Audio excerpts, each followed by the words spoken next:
Hello hi ಸ್ನೇಹಿತರೆ, ದ್ವಿತೀಯ PUCಯ English grammar question number 28 ಏನು ರಿಪೋರ್ಟ್ ದ ಫಾಲೋಯಿಂಗ್ ಕನ್ವರ್ಸೇಷನ್ ನೋಡ್ತಾ ಇದ್ದೇವೆ. ನೀವು ಈಸಿಯಾಗಿ 4 ಅಂಕವನ್ನು ಪಡೆದುಕೊಳ್ಳಬಹುದು. ನಿಮಗೆ ವಾರ್ಷಿಕ ಪರೀಕ್ಷೆಯಲ್ಲಿ ಯಾವುದೇ ಒಂದು ಪ್ರಶ್ನೆ ಕೇಳಿ ಆಯಿತಾ, ಈ ಒಂದು ಅಧ್ಯಾಯ ಮೇಲೆ ನಿಮಗೆ ಬಿಟ್ಟು ಯಾವುದು ಕೇಳೋದಿಲ್ಲ ಅಂತ ಅಂದಿದ್ದಾರೆ 2024 ವಾರ್ಷಿಕ ಪರೀಕ್ಷೆಗೆ ಆಯಿತಾ.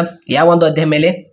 ಸನ್ನಿ ಮಾರ್ನಿಂಗ್ ಮತ್ತು 5ನೇ ಅಧ್ಯಾಯ I believe books will never disappear, ಈ ಒಂದು ಅಧ್ಯಾಯ ಮೇಲೆ ಮತ್ತು ಸನ್ನಿ ಮಾರ್ನಿಂಗ್ ಅಧ್ಯಾಯ ಮೇಲೆ, ಈ 2 ಅಧ್ಯಾಯ ಮೇಲೆ ಯಾವುದಾದ್ರೂ ಒಂದು ಕೇಳಲಾಗುವುದು ಅಂತ ಅಂದಿದ್ದಾರೆ. 2 ಕೊಡಂಗಿಲ್ಲ, ಯಾವುದಾದ್ರು ಒಂದು ಇಲ್ಲ. ನಿಮಗೆ ಇದರೊಳಗೆ ಈ ಅಧ್ಯಾಯ ಮೇಲೆ ಬರುವಂತಹ ಏನಿದಿಲ್ಲ ಇಂಪಾರ್ಟೆಂಟ್ ನಾನು ನಿಮಗೆ ಇಲ್ಲಿ ಏನು ರಿಪೋರ್ಟ್ ದ ಫಾಲೋಯಿಂಗ್ ಕನ್ವರ್ಸೇಷನ್ ತೋರಿಸುತ್ತೇನೆ. ಇದರೊಳಗೆ ಒಂದು ಪ್ರಾಬ್ಲಮ್ ನಾನು ಏನಿದಿಲ್ಲ ಸಾಲ್ಯೂಷನ್ ಮಾಡಿ ಹೇಳ್ತೀನಿ ಹೆಂಗೆ ಬರೀಬೇಕಂತ ಆಯಿತಾ. ಡೆಫಿನೆಟ್ಲಿ ಸ್ನೇಹಿತರೆ 4 ಅಂಕವನ್ನು ನೀವು ಸುಲಭವಾಗಿ ಪಡೆದುಕೊಳ್ಳಬಹುದು. ಪ್ರಾಬ್ಲಮ್ ಅಂತ ಅಲ್ಲ, ಪ್ರಾಬ್ಲಮ್ ಅಂತಲೇ ಅನ್ಕೊಳ್ಳಿ, ಬಹಳ ಈಜಿ ಇದೆ ಆಯಿತಾ. ಸುಲಭವಾಗಿ ನೀವು ಏನಿದಿಲ್ಲ 4 ಅಂಕವನ್ನು ಪಡೆದುಕೊಳ್ಳಬಹುದು. ಇದುವರೆಗೆ ನಮ್ಮ ಎಜುಕೇಷನ್ ಕನ್ನಡ ಯೂಟ್ಯೂಬ್ ಚಾನಲ್ಗೆ ಯಾರು ಸಬ್ಸ್ಕ್ರೈಬ್ ಆಗಿಲ್ಲ ಅಂದರೆ ಚಾನಲ್ಗೆ ಸಬ್ಸ್ಕ್ರೈಬ್ ಆಗಿರಿ, ಹಾಗೆ ಬೇರೆ ಮೇಲೆ ಕ್ಲಿಕ್ ಮಾಡಿ ಪ್ರತಿಯೊಂದು ನೋಡಿ ನಿಮಗೆ ತಪ್ಪದೇ ಬರುತ್ತೆ. ಇಲ್ಲಿ ನಾನು ಏನು ಹೇಳ್ತೇನೆ ಗಮನ ಇಟ್ಟು ಅಂಶಗಳು ನೆನಪಲ್ಲಿ ಇಟ್ಕೊಳ್ಳಿ, ಮತ್ತೇನಿಲ್ಲ ಇದರೊಳಗೆ ಆಯಿತಾ. ಈ ರೀತಿ ನಮಗೆ ವಾರ್ಷಿಕ ಪರೀಕ್ಷೆಯಲ್ಲಿ ಪ್ರಶ್ನೆ ಕೊಟ್ಟಿರ್ತಾರೆ ಆಯಿತಾ. ಇಲ್ಲಿ ನೋಡಿ, ವಾರ್ಷಿಕ ಪರೀಕ್ಷೆಯಲ್ಲಿ ಈ ರೀತಿ ಪ್ರಶ್ನೆ ಕೊಟ್ಟಿದ ತಕ್ಷಣ ಏನಿಲ್ಲ, ನಾವು ಏನು ಅರ್ಥ ಮಾಡ್ಕೋಬೇಕು, ಈ ಒಂದು ಲೈನ್ಗಳು ಏನದಲ್ಲ 4 ಲೈನ್ ಕೊಡ್ತಾರೆ. 1 ಮಾರ್ಕ್ಸ್ 2 ಮಾರ್ಕ್ಸ್ 3 ಮಾರ್ಕ್ಸ್ 4 ಮಾರ್ಕ್ಸ್, 4 ಲೈನ್ಗೆ ಒಂದೊಂದು ಮಾರ್ಕ್ಸ್ ಇತ್ತು. ಮೊದಲು 5 ಅಂಕದ ಪ್ರಶ್ನೆ ಇತ್ತು, ಇವಾಗ 4 ಅಂಕದ ಪ್ರಶ್ನೆ ಮಾಡಲಾಗಿದೆ 2024ಗೆ ಆಯಿತಾ. ಏನಿಲ್ಲ ಸ್ನೇಹಿತರೆ, ಈ ಒಂದು ಲೈನ್ ಏನಿದಿಲ್ಲ ಯಾವ ಒಂದು ಸೆಂಟೆನ್ಸ್ ಆಗುತ್ತೆ, ಅವು ಒಂದು ಅಸರ್ಟಿವ್ ಸೆಂಟೆನ್ಸು ಅಥವಾ SR ನೋ ಕ್ವಶನ್ಸು ಅಥವಾ WH ಕ್ವಶನ್ಸು ಅಥವಾ ಇಂಪೇರೇಟಿವ್ ಸೆಂಟೆನ್ಸು ಅಂತ ಹೀಗೆ ಅಲ್ಲಿ ಸೂತ್ರ ಬರುತ್ತೆ. ಸೂತ್ರ ಅಂತ ಇಲ್ಲ, ಅದು ಏನು ನಾನು ನಿಮಗೆ ನೆನಪಿನಲ್ಲಿ ಇಡುವ ಅಂಶ ಏನಂದರೆ, ಅಸರ್ಟಿವ್ ಸೆಂಟೆನ್ಸ್ ಆಗಿದ್ರೆ ಅದು ಸೇಡ್ ಅಥವಾ ಟೋಲ್ಡ್ ಮಾಡ್ಕೋಬೇಕು ಈ ಒಂದು ಸೆಂಟೆನ್ಸ್ ಆಗಿದ್ರೆ. ಇಲ್ಲಾಂದರೆ SR ನೋ ಕ್ವಶನ್ ಆಗಿದ್ರೆ ಆಸ್ಕ್ಡ್ ಅಂತ ಮಾಡ್ಕೋಬೇಕು, ಅಲ್ಲಿ ಇಫ್ ಅಂತ ಬರೀಬೇಕು, ದ್ಯಾಟ್ ಅಂತ ಇರುತ್ತೆ. ಬಹಳ ಈಸಿ ಇದೆ ಸ್ನೇಹಿತರೆ, ನೀವು ಏನು ಟೆನ್ಷನ್ ಮಾಡ್ಕೊಳಕ್ಕೆ ಹೋಗ್ಬೇಡ್ರಿ, ಇಲ್ಲ ನಿಮಗೆ ತಿಳಿಸುತ್ತೇನೆ ಆಯಿತಾ.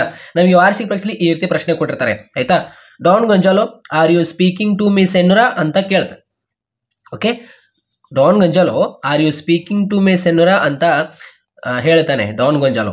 ಅವಾಗ ಡೋನಾ ಲೋರಾ ಏನು ಹೇಳ್ತಾಳೆ, ಎಸ್ ಟು ಯು ಅಂತ. ಓಕೆ, ಪಾಸಿಟಿವ್ ಆಗಿ ಆನ್ಸರ್ ಕೊಡ್ತಾಳೆ ಆಕಿ. ಇಲ್ಲಿ ನೋಡಿ, Don Gonzalo what do you wish ಅಂತ. Okay, what do you wish ಅಂತ.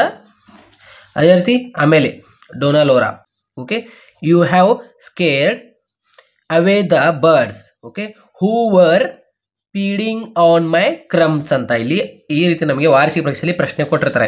ಪ್ರಶ್ನೆ ಕೊಟ್ಟ ತಕ್ಷಣ ಏನಿದೆಯಲ್ಲ, ಯಾವುದೇ ಪ್ರಶ್ನೆ ಕೊಡಲಿ ಆನ್ಸರ್ ಮಾಡ್ಬೋದು. ಇದಕ್ಕಿಂತ ಮುಂಚೆ ಏನಿದೆಯಲ್ಲ ಸ್ವಲ್ಪ ನಿಯಮಗಳು ಅರ್ಥ ಮಾಡ್ಕೊಳ್ಳಿ. ಈ ಒಂದು ರಿಪೋರ್ಟ್ ದ ಫಾಲೋಯಿಂಗ್ ಕನ್ವರ್ಸೇಷನಲ್ಲಿ ಬರೆಯುವಾಗ, ನಾವು ರಿಪೋರ್ಟ್ ದ ಫಾಲೋಯಿಂಗ್ ಕನ್ವರ್ಸೇಷನ್ ಬರೆಯುವಾಗ ಇದು ಸ್ವಲ್ಪ ನೆನಪಿನಲ್ಲಿ ಇಟ್ಕೊಂಡ್ಬಿಡ್ರಿ. ಏನು ನೋಡಿ, ಇವಾಗ ಡೈರೆಕ್ಟ್ ಸ್ಪೀಚನ್ನು ಇಂಡೈರೆಕ್ಟ್ ಸ್ಪೀಚನ್ನಾಗಿ ಬದಲಾಯಿಸುವಾಗ ಆಯಿತಾ, ಡೈರೆಕ್ಟ್ ಸ್ಪೀಚನ್ನು ಇಂಡೈರೆಕ್ಟ್ ಸ್ಪೀಚನ್ನಾಗಿ ಬದಲಾಯಿಸುವಾಗ 3 ಮುಖ್ಯ ಅಂಶ ಪದಗಳನ್ನು ಬದಲಾವಣೆ ಮಾಡ್ಕೋಬೇಕಾಗುತ್ತೆ. ಸರ್ ಏನ್ರಿ ಇದು, ಏನೇನು ಹೇಳ್ತಾ ಇದ್ರ? ಏನಿಲ್ಲ, ಇದು ಅರ್ಥ ಮಾಡ್ಕೊಳ್ಳಿ ಆಯಿತಾ. ಇದು ಏನು ಬರೀಬೇಕಂತ ಏನಿಲ್ಲ, ಸುಮ್ಮನೆ ನೀವು ಅರ್ಥ ಮಾಡ್ಕೊಳ್ಳಿ.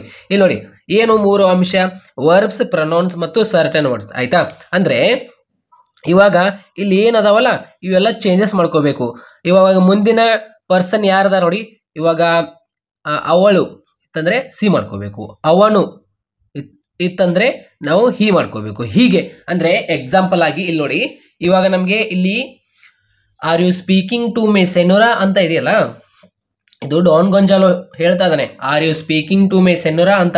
ಯಾರಿಗೆ? ಮುಂದಿನ ಪರ್ಸನ್ ಯಾರದಾರೆ? ಡೋನಾ ಲೋರಾ, ಸಿ ಅದಾರೆ ಆಯಿತಾ. ಅವನು ಕೇಳ್ತಾ ಇದ್ದಾನೆ ಯಾರಿಗೆ? ಅವಳನ್ನು. ಇದೇನಾಗುತ್ತೆ, ಯು ಇದ್ದಿದ್ದು ಏನಾಗುತ್ತೆ ಸ್ನೇಹಿತರೆ, ಯು ಇದ್ದಿದ್ದು ನೋಡಿ, ಯು ಇದ್ದಿದ್ದು ಏನಾಗುತ್ತೆ, ಸಿ ಆಗುತ್ತೆ. ಸರ್ ಇವೆಲ್ಲ ನೆನಪಿನಲ್ಲಿ ಇಟ್ಕೋಬೇಕಾ? ನೆನಪಿನಲ್ಲಿ ಇಟ್ಕೋ ಅವಶ್ಯಕತೆ ಏನಿಲ್ಲ, ನಿಮಗೆ ನೋಡಿದ ತಕ್ಷಣ ಬಂದುಬಿಡುತ್ತೆ ಇದು ಆಯಿತಾ. ಇದು ಕಾಮನ್ ಆಗಿ ನೀವು ಯೂಸ್ ಮಾಡೇ ಮಾಡ್ತೀರಾ ಆಯಿತಾ. ನಿಮಗೆ ಗೊತ್ತೇ ಇರುತ್ತೆ, ಹಿ ಅಂದರೆ ಅವನು, ಸಿ ಅಂದರೆ ಅವಳು ಆಯಿತಾ. ಹೀಗೆ ಅಂದರೆ ಆಯ್ ಅಂತ ಕೊಟ್ಟಿರ್ತಾರೆ ಅವರು, ನಾವು ಮುಂದಿನ ಪರ್ಸನ್ ಅವಳು ಅಥವಾ ಅವಳು ಅಂತ ಇರುತ್ತೆ, ಅವಾಗ ನಾವು ಸಿ ಅಂತ ಮಾಡ್ಕೋಬೇಕು. ಅವನೊತ್ತೆ ಅಂದರೆ ನಾವು ಹಿ ಅಂತ ಮಾಡ್ಕೋಬೇಕು, ಇಷ್ಟೇ, ಮತ್ತೇನಿಲ್ಲ. ಇವಾಗ ಪ್ರಶ್ನೆ ಪತ್ರಿಕೆಯಲ್ಲಿ ಆರ್ ಇತ್ತಂದರೆ ಆಯಿತಾ, ಇಲ್ಲಿ ನೋಡಿ ಇವಾಗ ಆರಿದೆ, ಎಲ್ಲಿ ಪ್ರಶ್ನೆ ಪತ್ರಿಕೆಯಲ್ಲಿ ಆರಿದೆಯಲ್ಲ, ಇದು ಆರಿದೆ ಏನು ಮಾಡ್ಕೋಬೇಕು ನಾವು, ಆರಿದ್ದು ವರ್ ಅಂತ ಮಾಡ್ಕೋಬೇಕು ಆಯಿತಾ. ಈ ರೀತಿ ಕೆಲವೊಂದು 3 ಮುಖ್ಯ ಅಂಶ ಪದಗಳನ್ನು ಬದಲಾವಣೆ ಮಾಡ್ಕೋಬೇಕಾಗುತ್ತೆ. ನಿಮಗೋಸ್ಕರ ನಾನು ಏನಿದಿಲ್ಲ ತಿಳಿಬೇಕಂತ ಇದು ಬರೆದಿದ್ದೇನೆ ಅಷ್ಟೇ ಆಯಿತಾ. ಡೈರೆಕ್ಟ್ ಸ್ಪೀಚನ್ನು ಇಂಡೈರೆಕ್ಟ್ ಸ್ಪೀಚನ್ನಾಗಿ ಬದಲಾಯಿಸುವಾಗ 3 ಮುಖ್ಯ ಅಂಶ ಪದಗಳನ್ನು ಬದಲಾವಣೆ ಮಾಡ್ಕೋಬೇಕಾಗುತ್ತೆ. ಅವು ಯಾವುವು? ವರ್ಬ್ಸ್, ಪ್ರೊನೌನ್ಸ್ ಮತ್ತು ಸರ್ಟನ್ ವರ್ಡ್ಸ್. ಅದೇ ಒಂದು ವೇಳೆ ವಾರ್ಷಿಕ ಪರೀಕ್ಷೆಯಲ್ಲಿ ಏನಿದಿಲ್ಲ ನಿಮಗೆ ಹೇರ್ ಅಂತ ಕೊಟ್ರೆ ಆಯಿತಾ, ನಿಮಗೆ ವಾರ್ಷಿಕ ಪರೀಕ್ಷೆಯಲ್ಲಿ ಈ ರೀತಿ ಹೇರ್ ಅಂತ ಕೊಡ್ತಾರೆ, ಹೇರ್ ಅಂತ ಕೊಟ್ರೆ ನೀವು ಅದು ಏನು ಮಾಡ್ಕೋಬೇಕು, ದೇರ್ ಅಂತ ಮಾಡ್ಕೋಬೇಕು. ಇಲ್ಲಿ ನೋಡಿ, ಇವಾಗ ಫಾರ್ ಎಕ್ಸಾಂಪಲ್ ಇವಾಗ ಇಲ್ಲಿ ವಿಶ್ ಬದಲಿಗೆ ಹೇರ್ ಅಂತ ಕೊಟ್ರೆ ಏನು ಮಾಡ್ಕೋಬೇಕು, ದೇರ್ ಅಂತ ಮಾಡ್ಕೋಬೇಕು. ಅಂದಾಗ ನಿಮಗೆ ಮಾರ್ಕ್ಸ್ ಕೊಡ್ತಾರೆ ಸ್ನೇಹಿತರೆ, ಅರ್ಥ ಆಯ್ತಾ? ಅದೇ ರೀತಿ ಟುಡೇ ಅಂತ ಕೊಟ್ರೆ ಪ್ರಶ್ನೆ ಪತ್ರಿಕೆಯಲ್ಲಿ ಏನು ಮಾಡ್ಕೋಬೇಕು, that day, tomorrow okay the next day, okay yesterday ಅಂತ ಕೊಟ್ರೆ ದ ಪ್ರೀವಿಯಸ್ ಡೇ, ನೆಕ್ಸ್ಟ್ ಅಂತ ಕೊಟ್ರೆ ದ ಫಾಲೋಯಿಂಗ್. ಇಷ್ಟೇ ಸ್ನೇಹಿತರೆ. ಅದೇ ರೀತಿ ಮೈ ಅಂತ ಕೊಟ್ರೆ ಅಂದ್ರೆ ಏನು ಹೇಳಿದನಲ್ಲ, ಅವಳು ಅಥವಾ ಅವನು ಯಾರಿರ್ತಾರೆ, ಹೀಸ್ ಹರ್ ಅಂತಾನೆ ಮಾಡ್ಕೋಬೇಕು. ಮೀ ಇದ್ರೆ ಓಕೆ ಅವಳು ಅಥವಾ ಅವನು, ಹಿಮ್ ಹರ್ ಆಯ್ತಾ. ಹಿಂಗೆ ಮೀ ಹಿಮ್ ಹರ್ ಅಂತ ಮಾಡ್ಕೋಬೇಕು ಆಯ್ತಾ. ಅದೇ ರೀತಿ ಅವರ್ ಅಂತ ಕೊಟ್ರೆ ಮತ್ತು ಇವರ್ ಅಂತ ಕೊಟ್ರೆ ಏನೇನ್ ಮಾಡ್ಕೋಬೇಕು ನಾವು, ದೇರ್ ಅಂತ ಮಾಡ್ಕೋಬೇಕು ಆಯ್ತಾ. ವಿಲ್ ಕೊಟ್ರೆ ಏನ್ ಮಾಡ್ಕೋಬೇಕು, ವುಡ್ ಮಾಡ್ಕೋಬೇಕು. ಶಾಲ್ ಕೊಟ್ರೆ ಶುಡ್ ಮಾಡ್ಕೋಬೇಕು. ಕ್ಯಾನ್ ಕೊಟ್ರೆ ಕುಡ್ ಮಾಡ್ಕೋಬೇಕು. ಮೇ ಕೊಟ್ರೆ ಮೇಟ್ ಮಾಡ್ಕೋಬೇಕು. ಡು ನಾಟ್ ಡಸಟ್ ಕೊಟ್ರೆ ಹ್ಯಾಡ್ ನಾಟ್ ಅಂತ ಮಾಡ್ಕೋಬೇಕು. ಹ್ಯಾವ್ ಅಂತ ಕೊಟ್ರೆ ಹ್ಯಾಡ್ ಮಾಡ್ಕೋಬೇಕು. ಹ್ಯಾಸ್ ಕೊಟ್ರೆ ಹ್ಯಾಡ್ ಅಂತ ಮಾಡ್ಕೋಬೇಕು. ಹೀಗೆ ಪ್ರೆಸೆಂಟ್ ಮತ್ತು ಪಾಸ್ಟ್ ಟೆನ್ಸ್ ನಲ್ಲಿ ಇವು ಬರುತ್ತೆ ಆಯ್ತಾ. ಇವಾಗ ಪ್ರಶ್ನೆ ಪತ್ರಿಕೆಯಲ್ಲಿ ಆಮ್ ಅಥವಾ ಈಸ್ ಅಂತ ಕೊಟ್ರೆ ಏನ್ ಮಾಡ್ಕೋಬೇಕು, ವಾಸ್ ಅಂತ ಮಾಡ್ಕೋಬೇಕು. ಇಷ್ಟೇ ಸ್ನೇಹಿತರೆ. ಇದೇನು ಏನಿದಿಲ್ಲ, ನಾವು 3 ಮುಖ್ಯ ಅಂಶ ಪದಗಳನ್ನು ಇವೇ ಬದಲಾವಣೆ ಮಾಡ್ಕೋಬೇಕಾಗುತ್ತೆ. ಅದೇ ಒಂದು ವೇಳೆ ವಾರ್ಷಿಕ ಪರೀಕ್ಷೆಯಲ್ಲಿ ನಮಗೆ ದಿಸ್ ಅಂತ ಕೊಟ್ರೆ ದ್ಯಾಟ್ ಅಂತ ಮಾಡ್ಕೋಬೇಕು. ಓಕೆ ದೇಸ್ ಅಂತ ಕೊಟ್ರೆ ಧೋಸ್ ಅಂತ ಮಾಡ್ಕೋಬೇಕು. ನಾವು ಕೊಟ್ರೆ ದೆನ್ ಅಂತ ಮಾಡ್ಕೋಬೇಕು. ಓಕೆ ಥರ್ಸ್ ಅಂತ ಕೊಟ್ರೆ ಸೋ ಅಂತ ಮಾಡ್ಕೋಬೇಕು. ಹೀಗೆ ನಾವು 3 ಮುಖ್ಯ ಅಂಶ ಪದಗಳನ್ನು ಬದಲಾವಣೆ ಮಾಡ್ಕೋಬೇಕಾಗುತ್ತೆ ಆಯ್ತಾ. ಇದಾದ ನಂತರ ಸ್ನೇಹಿತರೆ, ಈ 1ನೇ ಲೈನ್ ಏನಿದೆಯಲ್ಲ, are you speaking to me senora ಅಂತ ಇಲ್ಲಿ ಇವನು ಡಾನ್ ಗೊಂಜಾಲೋ ಹೇಳ್ತಾನೆ. Are you speaking to me senora, ಇದು ಯಾವ ಒಂದು ಫಾರ್ಮುಲಾ ಆಗುತ್ತೆ ಅಂತ ನೋಡ್ಕೋಬೇಕು. ಆ ಫಾರ್ಮುಲಾ ಆಧಾರ ಮೇಲೆನೆ ಈ ಒಂದು ಪ್ರಶ್ನೆ ಕೇಳ್ತಾನೆ ನಿಮಗೆ. ಫಿಕ್ಸ್ ಅದು ಯಾವ ಒಂದು ಫಾರ್ಮುಲಾ ಅದು. ಇಲ್ಲಿ ನೋಡಿ, ಈ ಒಂದು line yes or no questions ಇದೆಯೋ, ಅಸೇಟಿವ್ ಸೆಂಟೆನ್ಸ್ ಕ್ವಶನ್ ಇದೆಯೋ, ಅಥವಾ WH ಕ್ವಶನ್ ಸೆಂಟೆನ್ಸ್ ಇದೆಯೋ, ಅಥವಾ ಎಂಪಾರೇಟಿವ್ ಸೆಂಟೆನ್ಸ್ ಇದೆಯೋ, ಅಥವಾ ಎಕ್ಸ್ಪ್ಲನೇಟರಿ ಸೆಂಟೆನ್ಸ್ ಇದೆಯೋ ಅಂತ ನೋಡ್ಕೋಬೇಕು. ಆ 5 ಸೂತ್ರದ ಆಧಾರ ಮೇಲೆ ನಿಮಗೆ ಪ್ರಶ್ನೆ ಕೇಳ್ತಾನೆ. ನಿಮಗೆ ಹೆಚ್ಚಾಗಿ ಏನಿದಿಲ್ಲ, ಈ ಅಸೇಟಿವ್ ಸೆಂಟೆನ್ಸ್ ಮತ್ತು ಎಸ್ ಆರ್ ನೋ ಕ್ವಶನ್ಸ್ ಮತ್ತು WH ಕ್ವಶನ್ ಮೇಲೆನೆ ನಿಮಗೆ ಒಂದು ಕೇಸ್ ಕೊಡ್ತಾನೆ ಈ ರೀತಿ ನಮಗೆ ಆಯ್ತಾ. ಇಲ್ಲಿ ನೋಡಿ ಸ್ನೇಹಿತರೆ, ಇವಾಗ ಸರ್ ಇವು ಏನು ಹೇಳ್ತಾ ಇದ್ರೆ ನಮ್ಗೆ ಏನೂ ಅರ್ಥ ಆಗ್ತಲ್ಲ. ಏನಿಲ್ಲ ರೀ, ಇದು ಏನು ಗೊತ್ತಾ, ರಿಪೋರ್ಟರ್ ಅಂದ್ರೆ ನಾನೇ ಆಯ್ತಾ. ರಿಪೋರ್ಟರ್ ಅಂದ್ರೆ ಯಾರು, ಇವರು ಡಾನ್ ಗೊಂಜಾಲೋ ಆಯ್ತಾ. ಇದು ಸೇಡ್ ಅಥವಾ ಟೋಲ್ಡ್ ಏನಿದಿಲ್ಲ, ಇದು ವರ್ಬ್. ಇದು ರಿಸೀವರ್ ಯಾರು, ಇದು ಡೊನಾಲೋರಾ. ಅಂದ್ರೆ ನಾವು ಬರೆಯುವಾಗ ಅಂದ್ರೆ ಯಾವ ಒಂದು ಸೂತ್ರ ಆಗುತ್ತೆ ಅಂತ ನೋಡ್ಕೋಬೇಕು. ಇವಾಗ ನೋಡಿ, ಹೆಂಗೆ ಸೂತ್ರ ಸರ್ ನಮಗೆ ಗೊತ್ತೇ ಆಗೋದಿಲ್ಲ. ಇದು ಹೆಂಗೆ ಈ ಒಂದು ಲೈನ್ ಏನಿದಿಲ್ಲ, ಇದು ಎಸ್ ಆರ್ ನೋ ಕ್ವಶನ್ ಹೆಂಗಾಗುತ್ತೆ, ಇಲ್ಲಾಂದ್ರೆ ಅಸೈಟಿವ್ ಸೆಂಟೆನ್ಸ್ ಹೆಂಗಾಗುತ್ತೆ, WH ಕ್ವಶನ್ ಹೆಂಗಾಗುತ್ತೆ, ಹೆಂಗೆ ಅರ್ಥ ಮಾಡ್ಕೋಬೇಕು. Simple guys. ಇಲ್ಲಿ ನೋಡಿ, are you speaking to me senora ಅಂತ ಲಾಸ್ಟ್ ನಲ್ಲಿ ಕ್ವಶನ್ ಮಾರ್ಕ್ ಇದೆ, ಕೇಳ್ತಾ ಇದ್ದಾನೆ ಅವನು. ಎಸ್ ಆರ್ ನೋ ಆಗುತ್ತಲ್ಲ ಲಾಸ್ಟ್ ನಲ್ಲಿ. ಒಂದು ಬಾರಿ ಇಲ್ಲಿ WH ಕ್ವಶನ್ ಪ್ರಾರಂಭ ಆಗಿದ್ದು ಲಾಸ್ಟ್ ನಲ್ಲಿ ಕ್ವಶನ್ ಮಾರ್ಕ್ ಇದ್ರೆ ಏನಾಗುತ್ತೆ, ಅದು ಎಸ್ ಆರ್ ನೋ ಕ್ವಶನ್ ಆಗೋದಿಲ್ಲ. ಇಲ್ಲಿ ಟ್ವಿಸ್ಟ್ ಇದೆ ನೋಡಿ. ಇಲ್ಲಿ ನೋಡಿ, ಇವಾಗ ಫಾರ್ ಎಕ್ಸಾಂಪಲ್ ಇವಾಗ ನೋಡಿ, are you speaking to me senora ಅಂತ ಇದಿಲ್ಲ, ಇದು ಎಸ್ ಆರ್ ನೋ ಕ್ವಶನ್ ಆಗುತ್ತೆ. ಯಾಕಂದ್ರೆ ಇಲ್ಲಿ ಆರ್ ಯು ಅಂತ ಕೇಳ್ತಾ ಇದ್ದಾನೆ. Are you speaking to me senora ಅಂತ ಇದಿಲ್ಲ, ಇದು ಎಸ್ ಆರ್ ನೋ ಕ್ವಶನ್. ಏನು ಸೂತ್ರ ಇದಕ್ಕೆ, ಆಸ್ಕ್ಡ್ ಅಂತ ಬರುತ್ತೆ. ಅಂದ್ರೆ ಡಾನ್ ಗೊಂಜಾಲೋ ಆಸ್ಕ್ಡ್ ಡೊನಾಲೋರಾ ಇಫ್ ಅಂತ ಬರಿಬೇಕು. ಇಲ್ಲಿ ನೋಡಿ, ನಾ ಬರ್ದಿ ನೋಡಿ, ಆನ್ಸರ್ ಮಾಡುವಾಗ ಡಾನ್ ಗೊಂಜಾಲೋ ಆಸ್ಕ್ಡ್ ಡೊನಾಲೋರಾ ಇಫ್. ಈ ಇಫ್ ಏನಿದಿಲ್ಲ, ಇದೇ ಸೂತ್ರದ ಪ್ರಕಾರ ಬರಿಬೇಕು. ಆಸ್ಕ್ಡ್ ಮತ್ತು ಇಫ್ ಅಷ್ಟೇ. ಇದು ರಿಪೋರ್ಟರ್ ಏನಿದಿಲ್ಲ, ಸುಮ್ಮನೆ ನಾನು ನಿಮಗೆ ಅರ್ಥ ಆಗ್ಬೇಕಂತ ಹೇಳಿದ್ದೇನೆ. ಹಂಗಂದ್ರೆ ಇವಾಗ ನಾನು ನಿಮ್ಗೆ ಹೇಳ್ತಾ ಇದ್ದಾನೆ ಆಯ್ತಾ, ನಾನು ಫಸ್ಟ್ ರಿಪೋರ್ಟರ್ ನಾನು ಆಯ್ತಾ. ಹಿಂಗೆ ಇವರು ಡಾನ್ ಗೊಂಜಾಲೋ, ಇಲ್ಲಾಂದ್ರೆ ನಾನು ಇವಾಗ ಫಸ್ಟ್ ರಿಪೋರ್ಟರ್ ನಾನು ಹೇಳ್ತಾ ಇದ್ದೇನೆ. ನೀವು ಕೇಳ್ತಾ ಇದ್ದೀರಲ್ಲ, ನನ್ನ ಮಾತು ಯಾರು ಸ್ವೀಕರಿಸಿಕೊಂಡರು, ನೀವು ವೀಕ್ಷಕರು ಆಯ್ತಾ, ನೀವು ಯುವರ್ಸ್.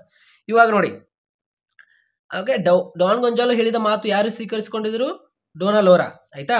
ಹಾಗೆ ಡಾನ್ ಗೊಂಜಾಲೋ ಆಸ್ಕ್ಡ್ ಡೊನಾಲೋರಾ, ಅದರ ಪಕ್ಕದಲ್ಲಿ ಓಕೆ ನಿಮ್ಮ ಪಕ್ಕದಲ್ಲಿ ಏನಿದೆಯಲ್ಲ ಇಫ್ ಅಂತ ಬರೀಬೇಕು. ನೀವು ನಾನು ಹೇಳಿರೋ ಮಾತು ಯಾರು ಸ್ವೀಕರಿಸಿಕೊಂಡರು, ನೀವು, ನಿಮ್ಮ ಪಕ್ಕದಲ್ಲಿ ಇಫ್ ಅಂತ ಬರೀಬೇಕು. ನಿಮ್ಗೆ ಅರ್ಥ ಆಗ್ತದೆ ಅಂತ ಅನ್ಕೊಂತೀನಿ.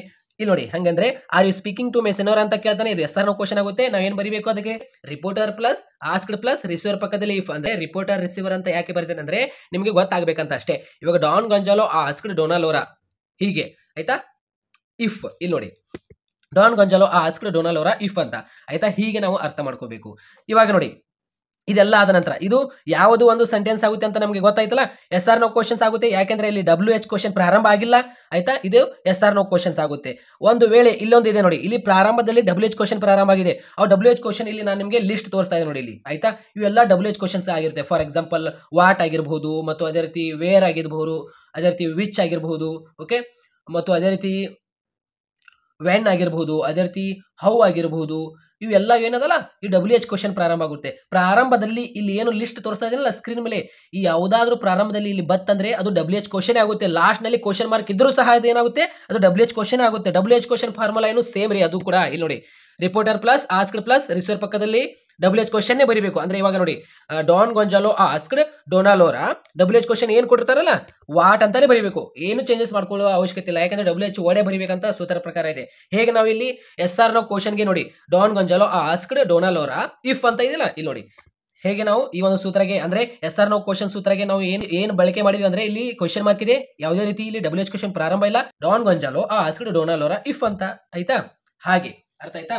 ವಾಟ್ ಅಂತಾನೆ ಬರೀಬೇಕು, ಯಾಕಂದ್ರೆ WH ಕ್ವಶನ್ ಏನ್ ಕೊಟ್ಟಿರ್ತಾರೆ ಅದೇ ಬರೀಬೇಕು. ನಿಮಗೆ ಪ್ರಶ್ನೆ ಪತ್ರಿಕೆಯಲ್ಲಿ ಏನ್ ಕೊಟ್ಟಿರ್ತಾರಲ್ಲ ಅದೇ ಬರೀಬೇಕು ಆಯ್ತಾ. ಇವಾಗ ನೋಡಿ ಸ್ನೇಹಿತರೆ ಸಿಂಪಲ್. ಇವಾಗ ಇಷ್ಟೆಲ್ಲ ಆದ ನಂತರ ಏನಿಲ್ಲ 3 ಮುಖ್ಯ ಅಂಶ ಪದಗಳನ್ನು ಬದಲಾವಣೆ ಮಾಡ್ಕೋಬೇಕಾಗುತ್ತೆ ಅಂತ ನಾನು ನಿಮ್ಗೆ ಹೇಳಿದ್ದೆ ಆಯ್ತಾ. ಇಷ್ಟೆಲ್ಲ ಆದ ನಂತರ Don Gonzalo asked okay Dona Laura if ಅಂತ ಓಕೆ ನೋಡಿ Don Gonzalo asked Dona Laura SR ನ ಕ್ವಶನ್ ಸೂತ್ರಕ್ಕೆ ಆಸ್ಕ್ಡ್ ಅಂತ ಬರುತ್ತೆ ಮತ್ತು ರಿಸೀವರ್ ಪಕ್ಕದಲ್ಲಿ ಇಫ್ ಅಂದ್ರೆ ಡಾನ್ ಗೊಂಜಾಲೋ ಹೇಳಿದ ಮಾತು ಯಾರು ಸ್ವೀಕರಿಸಿಕೊಂಡರು ಡೊನಾಲೋರಾ ಇವರ ಪಕ್ಕದಲ್ಲಿ ಇಫ್ ಅಂತ ಈ ರೀತಿ ಆಯ್ತಾ. ನಾನು ಹೇಳ್ತಾ ಇದ್ದೇನೆ ನೀವು ಕೇಳ್ತಾ ಇದ್ದೀರಾ ಆಯ್ತಾ. ನೀವು ಸೆಕೆಂಡ್ ರಿಪೋರ್ಟರ್, ನಾನು ಫಸ್ಟ್ ರಿಪೋರ್ಟರ್. ಇಲ್ಲಿ ಏನೇನು ಕೊಟ್ಟಿದಾರಲ್ಲ ಸ್ನೇಹಿತರೆ ಯು ಇದ್ದಿದ್ದೇನಾಗುತ್ತೆ ಸ್ನೇಹಿತರೆ, ಯು ಇದ್ದಿದ್ದೇನಾಗುತ್ತೆ ಇಲ್ಲಿ ನೋಡಿ. ಯಾಕಂದ್ರೆ ಅವನು ಹೇಳ್ತಾ ಇದ್ದಾನೆ ಏನು Don Gonzalo are is speaking to my senora ಅಂತ ಕೇಳ್ತಾ ಇದ್ದಾನೆ. ಮುಂದಿನ ಪರ್ಸನ್ ಯಾರಿದ್ದಾರೆ okay Dona Laura okay she. You ಇದ್ದಿದ್ದೇನಾಗುತ್ತೆ ಸಿ ಆಗುತ್ತೆ. ಇಲ್ಲಿ ನೋಡಿ ಯು ಇದ್ದಿದ್ದೇನಾಗುತ್ತೆ ಸಿ ಮಾಡ್ಕೋಬೇಕು ನಾವು. ಯು ಇದ್ದಿದ್ದು ಸಿ ಮಾಡ್ಕೋಬೇಕು, ಇಲ್ಲಿ ಬರಿಬೇಕು ಓಕೆ ಸಿ ಆಯ್ತಾ. ಆರ್ ಇದ್ದಿದ್ದೇನಾಗುತ್ತೆ ವರ್ ಆಗುತ್ತೆ. ಇಲ್ಲಿ ನೋಡಿ ಆರ್ ಇದ್ದಿದ್ದೇನಾಗುತ್ತೆ ಆರ್ ಇದ್ದಿದ್ದು ವರ್ ಆಗುತ್ತೆ ಆಯ್ತಾ. ಆರ್ ಇದ್ದಿದ್ದು ವರ್ ಆಯ್ತಾ. ಆರ್ ಇದ್ದಿದ್ದು ವರ್. ಸ್ಪೀಕಿಂಗ್ ಏನಿದಿಲ್ಲ ಸೇಮ್, ಸ್ಪೀಕಿಂಗ್ ಅಂತ ಏನಿದಿಲ್ಲ ಅದು ಸೇಮ್ ಬರುತ್ತೆ, ಯಾಕಂದ್ರೆ ಅದಕ್ಕೆ ಏನೂ ರೀತಿ ಚೇಂಜಸ್ ಇರೋದಿಲ್ಲ. ಆರ್ ಯು ಸ್ಪೀಕಿಂಗ್ ಟು ಇದ್ದಿದ್ದು ಏನು ಚೇಂಜಸ್ ಆಗೋದಿಲ್ಲ, ಟು ಇದ್ದಿದ್ದು ಟೂನೇ ಬರುತ್ತೆ ಆಯ್ತಾ. ಅದೇ ರೀತಿ ಮೀ ಇದ್ದಿದ್ದು ಏನಾಗುತ್ತೆ ಸ್ನೇಹಿತರೆ ಇಲ್ಲಿ ನೋಡಿ are you speaking to me ಅಂತ ಮೀ ಇದ್ದಿದ್ದು ಏನಾಗುತ್ತೆ ಇಲ್ಲಿ ನೋಡಿ ಮೀ ಇದ್ದಿದ್ದು ಹಿಮ್ ಆಗುತ್ತೆ. ಯಾಕಂದ್ರೆ ಅವನೇ ಕೇಳ್ತಾ ಇದ್ದಾನೆ ಏನಂತ ಆರ್ ಯು ಸ್ಪೀಕಿಂಗ್ ಅಂದ್ರೆ ಆರ್ ಯು ಯು ಅಂದ ತಕ್ಷಣ ಯಾರು ಇಲ್ಲಿ ಮುಂದಿನ ಪರ್ಸನ್ ಡೊನಾಲೋರಾ ಆಗಿರ್ತಾನೆ. Are you speaking to me ಅಂದ್ರೆ ಯಾರು ಇವರು ಇವನು. ಆರ್ ಯು ಅಂದ ತಕ್ಷಣ ಮುಂದಿನ ಪರ್ಸನ್ ಇರ್ತಾರೆ, ಅದಕ್ಕೆ ಇದು ಏನಿದಿಲ್ಲ ನಾವು ಸಿ ಅಂತ ಇಲ್ಲಿ ಚೇಂಜಸ್ ಮಾಡ್ಕೊಂಡಿದ್ವಿ. ಆರ್ ಇದ್ದು ವರ್ ಅಂತ ಮಾಡ್ಕೋತೀವಿ, ಸ್ಪೀಕಿಂಗ್ ಇದ್ದು ಸ್ಪೀಕಿಂಗ್, ಟು ಇದ್ದು ಟು, ಮೀ ಇದ್ದು ಏನಾಗುತ್ತೆ ಹಿಮ್ ಆಗುತ್ತೆ ಆಯ್ತಾ. ತನ್ನ ಬಗ್ಗೆ ಕೇಳಿದ ನಾವು are you speaking to me ಅಂತ, ಮೀ ಅಂದ್ರೆ ಡಾನ್ ಗೊಂಜಾಲೋ ಆಗಿರ್ತಾನೆ, ಹಿಮ್ ಆಗುತ್ತೆ. ಇಲ್ಲಿ ನೋಡಿ ಮೀ ಇದ್ದು ಹಿಮ್ ಮಾಡ್ಕೋಬೇಕು ಆಯ್ತಾ. ಇವಾಗ ಫಾರ್ ಎಕ್ಸಾಂಪಲ್ ಅವಳೇ ಕೇಳಿದರೆ ಅದು ಹರ್ ಮಾಡ್ಕೋಬೇಕು ಅಷ್ಟೇ ಹಿಂಗೆ ಆಯ್ತಾ. ಇವಾಗ ಸೆನೋರಾ ಇದೆಯಲ್ಲ ಅದು ಸೆನೋರಾ ಸೇಮ್.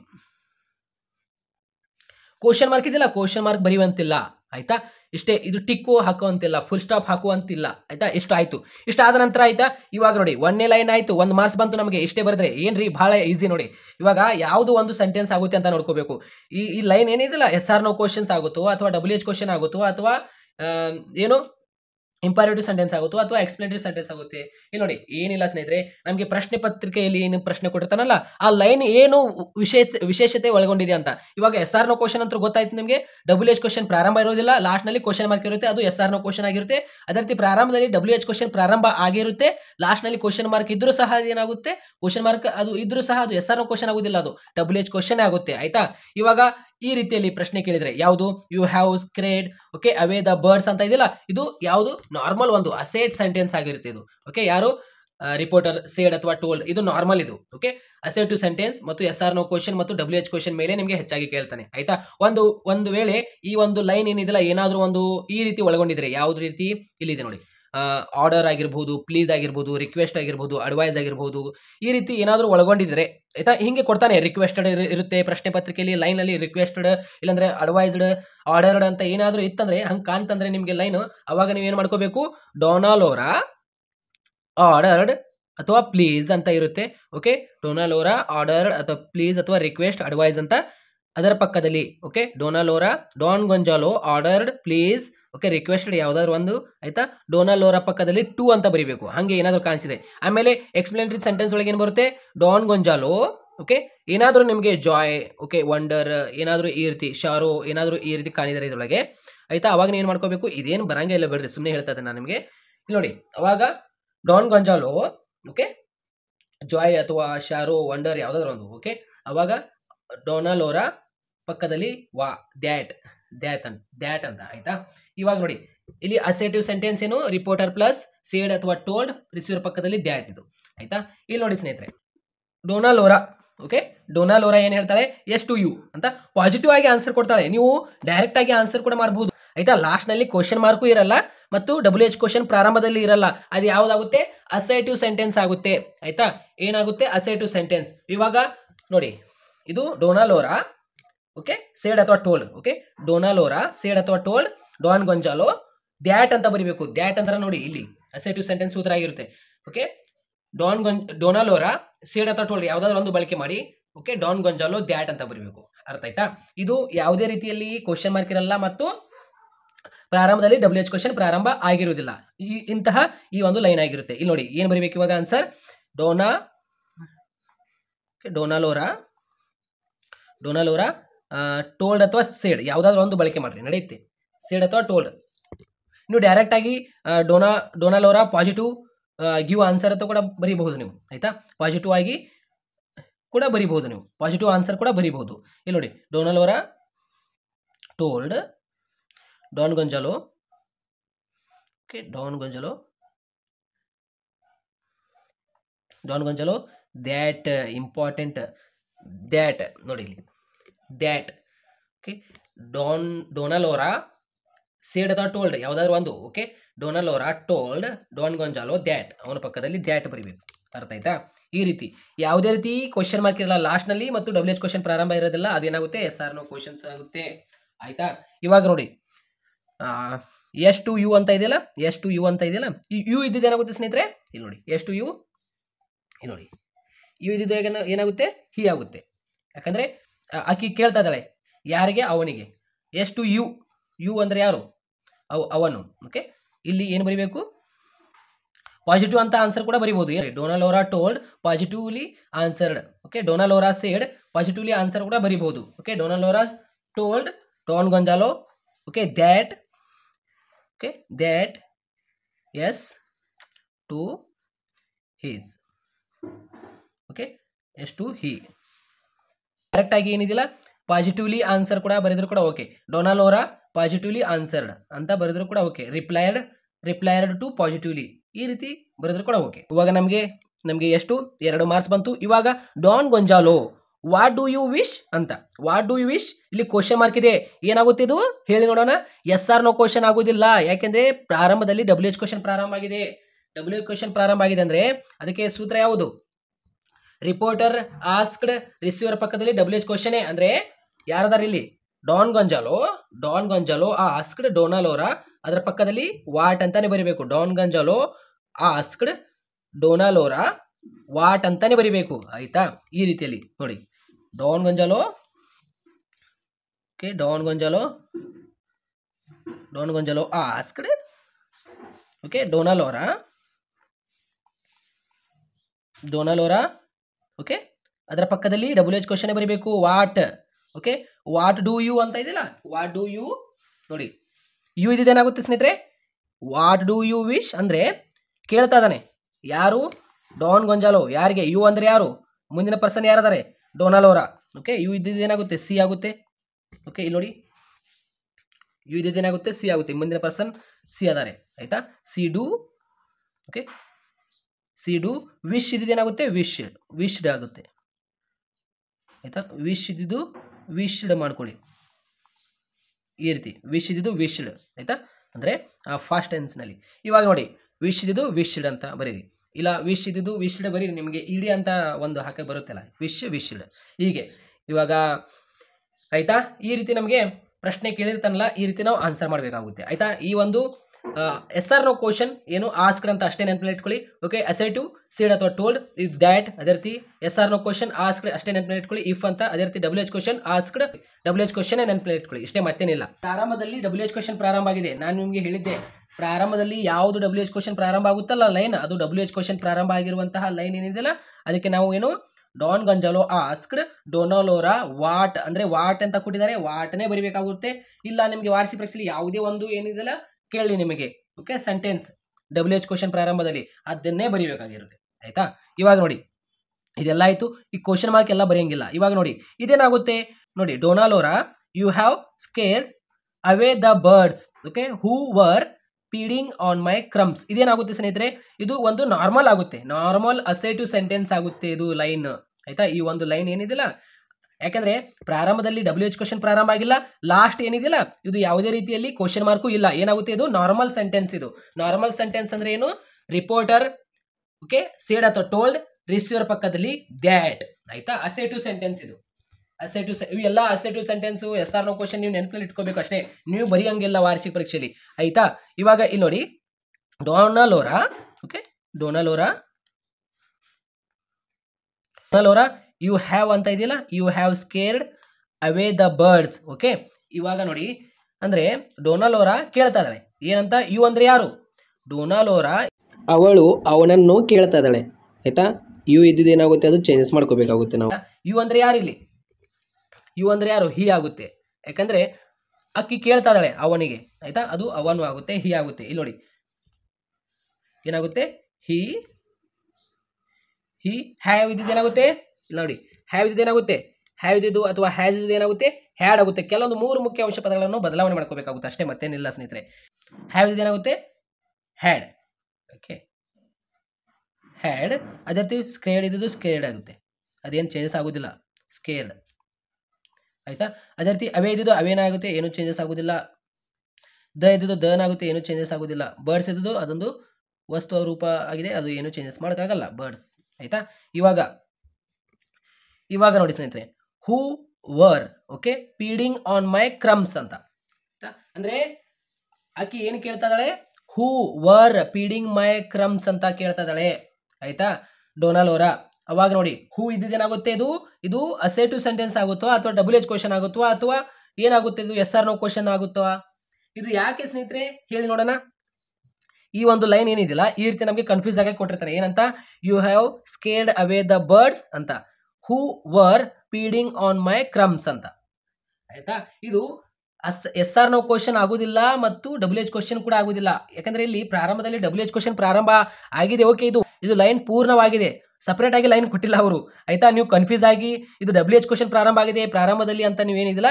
ಓಕೆ, ಏನಂತ ಡೋನಾಲೋರಾ ಆಸ್ಕ್ಡ್ ಡಾನ್ ಗೊಂಜಾಲೋ ಅಂತ ಬರೆಯಕ್ಕೆ ಹೋಗ್ಬೇಡ್ರಿ. ಯಾಕಂದ್ರೆ ಇಲ್ಲಿ ಅವ್ರು ಏನು ಕೇಳಿದ್ದಾರೆ, ಇದು ಕಂಟಿನ್ಯೂ ಇದೆ ಲೈನ್, ಇದು ಕಂಟಿನ್ಯೂ ಲೈನ್ ಇದೆ. ಆಯ್ತಾ, ಸೊ ಕಂಟಿನ್ಯೂ ಲೈನ್ ಇದೆ ಇದು ನೋಡಿ. You have scared away the birds who were feeding on my crumbs ಅಂತ ಕಂಟಿನ್ಯೂ ಲೈನ್ ಇದೆ, ಸಪರೇಟ್ ಆಗಿ ಲೈನ್ ಕೊಟ್ಟಿಲ್ಲ ಅವರು. ಆಯ್ತಾ, ಇದಕ್ಕೆ ನಾವು ಏನ್ ಮಾಡ್ಕೋಬೇಕಂದ್ರೆ ಯಾವುದೇ ರೀತಿ ಏನಿದಿಲ್ಲ WH ಕ್ವಶನ್ ಮತ್ತು ಎಸ್ ಆರ್ ನೋ ಕ್ವಶನ್ ಆಗೋದಿಲ್ಲ. ಇದೊಂದು ನಾರ್ಮಲ್ ಸೆಂಟೆನ್ಸ್ ಸ್ನೇಹಿತರೆ. ಏನು, ರಿಪೋರ್ಟರ್ ಸೇಡ್ ಅಥವಾ ಟೋಲ್ಡ್ ಯಾವ್ದಾದ್ರು ಒಂದು ಬಳಕೆ ಮಾಡ್ಕೋಬೇಕು, ರಿಸೀವರ್ ಪಕ್ಕದಲ್ಲಿ ದ್ಯಾಟ್ ಅಂತ ಬರಿಬೇಕು. ಆಯ್ತಾ, ಇಲ್ಲಿ ನೋಡಿ ಏನಂತ, you have scared away the birds ಅಂತ ಇದೆ. Okay, who were feeding on my crumbs ಅಂತ ಇಲ್ಲಿ ಡೋನಾಲೋರಾ ಹೇಳ್ತಾಳೆ. ಅವಾಗ ನಾವು ಏನ್ ಮಾಡ್ಕೋಬೇಕು ನೋಡಿ, ಡೋನಾಲೋರಾ ಓಕೆ ಯು ಇದ್ದೇನು ಮಾಡ್ಕೋಬೇಕು, ಕೇಳ್ತಾ ಇದ್ದಾಳೆ ಯಾರಿಗೆ, ಅವನಿಗೆ. ಹಿ ಹ್ಯಾಡ್, ಹ್ಯಾವ್ ಇದ್ದೇನು ಮಾಡ್ಕೋಬೇಕು, ಹ್ಯಾಡ್ ಮಾಡ್ಕೋಬೇಕು. ಒಂದು ವೇಳೆ ಪ್ರಶ್ನೆ ಪತ್ರಿಕೆಯಲ್ಲಿ ಸ್ನೇಹಿತರೆ ನೀವು ಏನು ಹೇರ್ ಇದ್ದುದು ದೇರ್ ಅಂತ ಮಾಡ್ಕೊಳ್ಳಿ, ಇವೆಲ್ಲ ಮಾಡ್ಕೋತಿರಲ್ಲ, ದೇರ್ ಇದ್ದುದು ಹೇರ್ ಮಾಡ್ಕೊಳಕ್ ಬರಲ್ಲ, ರಾಂಗ್. ಇದ್ದುದು ಇದು ಮಾಡ್ಕೊಳಕ್ ಬರಲ್ಲ. ನಾನು ಏನು ಹೇಳಿದೆ, ಡೈರೆಕ್ಟ್ ಸ್ಪೀಚ್ ಅನ್ನು ಇಂಡೈರೆಕ್ಟ್ ಸ್ಪೀಚ್ ಅನ್ನು ಡೈರೆಕ್ಟ್ ಸ್ಪೀಚ್ ಮಾಡಬಾರ್ದು. ಓಕೆ, ಡೈರೆಕ್ಟ್ ಸ್ಪೀಚ್ ಅನ್ನು ಇಂಡೈರೆಕ್ಟ್ ಸ್ಪೀಚ್ ಅನ್ನಾಗಿ ಬಳಸುವಾಗ 3 ಮುಖ್ಯ ಅಂಶ ಪದಗಳನ್ನು ಬದಲಾವಣೆ ಮಾಡ್ಕೋಬೇಕಾಗುತ್ತೆ. ಯಾವುದು, ಇವಾಗ ನಮಗೆ ಪ್ರಶ್ನೆ ಪತ್ರಿಕೆಯಲ್ಲಿ ವರ್ ಅಂತ ಕೊಟ್ಟಿರ್ತಾರಲ್ಲ, ನೀವು ಆರ್ ಅಂತ ಮಾಡ್ಕೋಬಾರ್ದು, ತಪ್ಪು. ಆರ್ ಇದ್ದಿದ್ರೆ ವರ್ ಮಾಡ್ಕೋಬೇಕು, ಬಟ್ ವರ್ ಇದ್ದು ಆರ್ ಮಾಡ್ಕೊಳಕ್ ಬರಲ್ಲ. ಓಕೆ, ಆರ್ ಇದ್ದು ವರ್ ಮಾಡ್ಕೋಬೇಕು, ವರ್ ಇದ್ದು ಆರ್ ಮಾಡ್ಕೊಳಕ್ ಬರಲ್ಲ. ಅದೇ ರೀತಿ ಹ್ಯಾಡ್ ಇದ್ದು ಹ್ಯಾವ್ ಅಂತ ಮಾಡ್ಕೊಳಕ್ ಬರಲ್ಲ, ಅದು ನೀವು ಉಲ್ಟಾ ಮಾಡ್ತಾ ಇದೀರಾ, ಹಂಗೆ ಮಾಡಬಾರ್ದು. ಹ್ಯಾವ್ ಹ್ಯಾಸ್ ಇದ್ರೆ ಹ್ಯಾಡ್ ಅಂತ ಅಷ್ಟೇ ಬಳಕೆ ಮಾಡ್ಕೋಬೇಕು. ಆಯ್ತಾ, ಇವಾಗ ಇಲ್ಲಿ ನೋಡಿ, ಇದು ಬರ್ಡ್ಸ್ ಆದ ನಂತರ ಇಲ್ಲಿ ಹೂ ಏನಿದೆಯಲ್ಲ, ಹೂ ಹಾಗೆ ಬರಿಬೇಕಾಗುತ್ತೆ. WH ಕ್ವಶನ್ ಪ್ರಾರಂಭ ಇಲ್ಲ, ನೀವು ಕನ್ಫ್ಯೂಸ್ ಆಗಕ್ಕೆ ಹೋಗ್ಬಿಡಿರೋದು. ಓಕೆ, ಹೂ ಇಲ್ಲಿ ಹೂ ಇದೆಯಲ್ಲ, ಓವರ್ ಇದ್ದು ಏನಾಗುತ್ತೆ, ಓವರ್ ಇದ್ದು ಏನಾದ್ರು ಚೇಂಜಸ್ ಆಗುತ್ತಾ ನೋಡಿ. ಇಲ್ಲಿ ಓವರ್ ಇದ್ದು ಓರೇ ಆಗುತ್ತೆ, ಅದು ಏನು ಚೇಂಜಸ್ ಮಾಡಬಾರದು. ಓವರ್ ಇದ್ದು ಆರ್ ಅಂತ ಬರೆಯಕ್ಕೆ ಹೋಗ್ಬೇಡ್ರಿ, ಮತ್ತೆ ಓವರ್ ಇದ್ದು ಓರೇ ಆಗುತ್ತೆ, ಅದು ಓವರ್ ಅಂತ ಅವರೇ ಕೊಟ್ಬಿಟ್ಟಿದ್ದಾರೆ. ಆಯ್ತಾ, ವರ್ ಓಕೆ ವರ್ ಫೀಡಿಂಗ್ ನೋಡಿ, ಫೀಡಿಂಗ್ ಆನ್ ಮೈ ಇದ್ದು ಅಂದ್ರೆ ಈ ಡೋನಾಲೋರಾ ಮಾಯ್ ಅಂತಾಳೆ. ಮಾಯ್ ಅಂದ್ರೆ ಏನಾಗುತ್ತೆ, ಇದು ಇಲ್ಲಿ ನೋಡಿ, ಮಾಯ್ ಇದ್ದು ಏನಾಗುತ್ತೆ, ಹರ್ ಆಗುತ್ತೆ. ಆಯ್ತಾ, ಓಕೆ, ಹರ್ ಆಗುತ್ತೆ, ಏನಾಗುತ್ತೆ, ಹರ್. ಓಕೆ, ಹರ್ ಕ್ರಮ್ಸ್ ಈ ರೀತಿ ಕೂಡ ಆಗುತ್ತೆ. ಮತ್ತು ಮಾಯ್ ಇದ್ದು ಏನಾಗುತ್ತೆ ಸ್ನೇಹಿತರೆ, ಹರ್ ಅಂತ ಮಾಡ್ಕೊಳ್ಳಿ. ಮೈ ಕ್ರಮ್ಸ್ ಅಂತ ಬರೆದ್ರು ಕೂಡ ಓಕೆ. ಯಾಕೆಂದ್ರೆ ರಿಪೋರ್ಟ್ ದ ಫಾಲೋಯಿಂಗ್ ಕನ್ವರ್ಸೇಷನ್ ಅಲ್ಲಿ ಲೈನ್ಗೆ ಹೊಂದಾಣಿಕೆ ಆಗಬೇಕು ಅಷ್ಟೇ ಸ್ನೇಹಿತರೆ. ಈ ರೀತಿ ಮಾಡಿದ್ರೆ ನಿಮಗೆ 4ಕ್ಕೆ 4 ಅಂಕ ಮಾರ್ಕ್ಸ್ ಕೊಡ್ತಾರೆ. ಸೊ ಎಲ್ಲ ವಿದ್ಯಾರ್ಥಿಗಳಿಗೆ ಅಂಡರ್ಸ್ಟ್ಯಾಂಡ್ ಆಯ್ತಾ? ಏನು ಗೈಸ್, ಸಿಂಪಲ್ ಗೈಸ್, ಏನು ಡೈರೆಕ್ಟ್ ಸ್ಪೀಚ್ ಅನ್ನು ಇಂಡೈರೆಕ್ಟ್ ಸ್ಪೀಚ್ ಅನ್ನಾಗಿ ಬದಲಾಯಿಸುವಾಗ ಈ 3 ಮುಖ್ಯಾಂಶ ಪದಗಳನ್ನು ಬದಲಾವಣೆ ಮಾಡ್ಕೋಬೇಕು. ವರ್ಡ್ಸ್, ಪ್ರೊನೌನ್ಸ್ ಮತ್ತು ಸರ್ಟನ್ ವರ್ಡ್ಸ್. ನಿಮಗೆ ಗೊತ್ತಿರುತ್ತೆ ಇದು ವಿ ಇದ್ದು, ಓಕೆ, ಯು ಇದ್ದು, ಯಾರಿರ್ತಾರೆ ದೇ ಅಂತ ಮಾಡ್ಕೋಬೇಕು. ಆಸ್ ಕೊಟ್ರೆ ದೆಮ್ ಅಂತ ಮಾಡ್ಕೋಬೇಕು. ಅವರ್ ಇವರ್ ಕೊಟ್ರೆ ದೇರ್ ಅಂತ ಮಾಡ್ಕೋಬೇಕು. ಆಯ್ತಾ? ಮೀ, ಹಿಮ್, ಹರ್ ಅಂತ ಮಾಡ್ಕೋಬೇಕು. ಯಾಕಂದ್ರೆ ಮುಂದಿನ ಪರ್ಸನ್ ಯಾರಿರ್ತಾರೆ ನೋಡ್ಕೊಂಡು ಮಾಡ್ಕೋಬೇಕು. ದಿಸ್ ಅಂತ ಕೊಟ್ರೆ ಪ್ರಶ್ನೆ ಪತ್ರಿಕೆಯಲ್ಲಿ ದ್ಯಾಟ್ ಅಂತ ಮಾಡ್ಕೋಬೇಕು. ಓಕೆ, ಈ ರೀತಿಯಲ್ಲಿ ನಾವು ಕೆಲವೊಂದು ಚೇಂಜಸ್ ಮಾಡ್ಕೋಬೇಕಾಗುತ್ತೆ. ಅದೇ ರೀತಿ ಪ್ರಶ್ನೆ ಪತ್ರಿಕೆಯಲ್ಲಿ ಟುಡೇ ಕೊಟ್ರೆ ದ್ಯಾಟ್ ಡೇ, ಟುಮಾರೋ ಕೊಟ್ರೆ ದ ನೆಕ್ಸ್ಟ್ ಡೇ, ಎಸ್ಟರ್ಡೇ ಕೊಟ್ರೆ ದ ಪ್ರೀವಿಯಸ್ ಡೇ ಅಂತ ಮಾಡ್ಕೋಬೇಕು. ಇದು assertive sentence, no question, WH question ಮೇಲೆ ನಿಮಗೆ ಆಗಿರುತ್ತೆ. ಇದು ರಿಪೋರ್ಟರ್ ಸುಮ್ಮನೆ ಬರೆದಿದ್ದಾನೆ. ಸೇಡ್ ಅಥವಾ ಟೋಲ್ ದ್ಯಾಟ್, ಆಯ್ತಾ, ನೆನಪಿನಲ್ಲಿ ಇಟ್ಕೊಳ್ಳಿ. ಆಸ್ಕ್ಡ್ ಇಫ್ ಅಂತ ನೆನಪಿನಲ್ಲಿ ಇಟ್ಕೊಳ್ಳಿ SR ನೋ ಕ್ವಶನ್ದಲ್ಲಿ. ಅದೇ ರೀತಿ WH ಕ್ವಶನಲ್ಲಿ ಆಸ್ಕ್ಡ್ ಮತ್ತು WH ಕ್ವಶನ್ ಇರುತ್ತೆ, ಅಲ್ಲಿ ಏನಿರುತ್ತೆ ಅದೇ ಬರೀಬೇಕು. ಈ ರೀತಿಯಲ್ಲಿ ನೆನಪಿನಲ್ಲಿ ಇಟ್ಕೋಬೇಕಾಗುತ್ತೆ. ನೋಡಿ, ಪ್ರಾರಂಭದಲ್ಲಿ WH ಕ್ವಶನ್ ಇರುತ್ತೆ, ಲಾಸ್ಟ್ ನಲ್ಲಿ ಕ್ವಶನ್ ಮಾರ್ಕ್ ಇದ್ರೂ ಸಹ ಅದು ಏನಾಗುತ್ತೆ, WH ಕ್ವಶನ್ ಪ್ರಾರಂಭ ಆಗುತ್ತೆ. WH ಕ್ವಶನ್ ಪ್ರಾರಂಭ ಆಗುತ್ತೆ, ಅದರ ಸೂತ್ರ ಏನು? Okay, reporter asked plus receiver ಪಕ್ಕದಲ್ಲಿ WH ಕ್ವಶನ್. ಅಂದ್ರೆ ಇದು ರಿಪೋರ್ಟರ್ ಅಂದ್ರೆ ಯಾರು? ಡಾನ್ ಗೊಂಜಾಲೋ ಆಸ್ಕ್ಡ್, ಯಾರು? Don Gonzalo asked Dona Laura. ಮುಂದಿನ ಪ್ರಶ್ನೆ ಯಾರಿರ್ತಾರೆ ನೋಡಿ, Don Gonzalo asked Dona Laura. Okay, Don Gonzalo asked Dona Laura. ಅದರ ಪಕ್ಕದಲ್ಲಿ ಏನು ಬರೀಬೇಕು? ವಾಟ್ ಅಂತಾನೆ ಬರೀಬೇಕು. ಅರ್ಥ ಆಯ್ತಾ? ಇಲ್ಲಿ ನೋಡಿ, ಇಲ್ಲಿ ನಾನು ಬರೆದಿದ್ದೆ ನೋಡಿ. ಓಕೆ, ಏನಂತ? ನೋಡಿ, Don Gonzalo asked Dona Laura, what ಅಂತಾನೆ ಬರೆದೇನಲ್ಲ, ವಾಟ್. ಓಕೆ, ಯು ಇದೇನಾಗಿದೆ? ಸಿ ಆಗಿದೆ. ಸಿ ಡೂ ಅಂತ, ವಿಶ್ ಇದ್ದು ವಿಶ್ಡ್ ಅಂತ. ಈ ರೀತಿ ನೋಡಿ ಸ್ನೇಹಿತರೆ, 3 ಮುಖ್ಯ ಅಂಶ ಪದಗಳನ್ನು ಬದಲಾವಣೆ ಮಾಡ್ಕೋಬೇಕಾಗುತ್ತೆ. ಸೊ ಎಲ್ಲ ವಿದ್ಯಾರ್ಥಿಗಳು ಗೊತ್ತಾಯ್ತಾ? ಎಲ್ಲ ವಿದ್ಯಾರ್ಥಿಗಳು ಗೊತ್ತಾಗಿದೆ ಅಂತ ಅನ್ಕೊಂಡ್ರೆ ಎಲ್ಲ ವಿದ್ಯಾರ್ಥಿಗಳಿಗೆ ಒಂದು ಶೇರ್ ಮಾಡಿ ಮತ್ತು ಥ್ಯಾಂಕ್ ಯು ಸೋ ಮಚ್.